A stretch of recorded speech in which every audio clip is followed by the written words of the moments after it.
voy a explicar los puntos de ocultación pulmonar. Siempre se va a empezar la parte posterior del tórax, que será la espalda, y denominaciones del lado izquierdo hacia el lado derecho. Partimos desde la región axilar y un cuarto hacia abajo va a ser el punto 1 y del lado contrario de la misma manera va a quedar 1 y 2 con nombre de segmento posterior del lóbulo inferior. Para el punto 3 será entre la región axilar y el punto 1, la mitad, 3 y 4, y estos tendrán como nombre segmento lateral posterior del lóbulo inferior. Para el punto 5 y 6 va a ser entre la mitad del 3, del 1 y media cuarta va a quedar el 5 y del lado contrario son de la misma manera, con el 2 y el 4 va a quedar el 6 y eso tiene como nombre segmento apical inferior del lóbulo inferior. Para el punto 7 y 8 va a ser entre la mitad de las escápulas y estos tendrán como nombre segmento apical superior del lóbulo inferior. Para el punto 9 y 10 va a ser encima de las escápulas y esto tiene como nombre segmento apical posterior del lóbulo superior. En cuanto a la exploración, la parte anterior del tórax va a empezar del lado derecho hacia el lado izquierdo.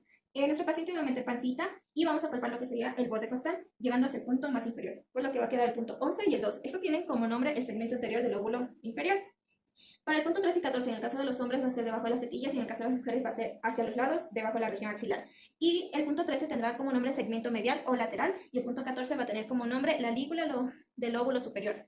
Para el punto 15 y 16 va a ser entre las tetillas y este tendrá como nombre segmento anterior del lóbulo superior. Para el punto 17 y 18 va a ser debajo de las clavículas y tendrá como nombre segmento apical del lóbulo superior. Gracias.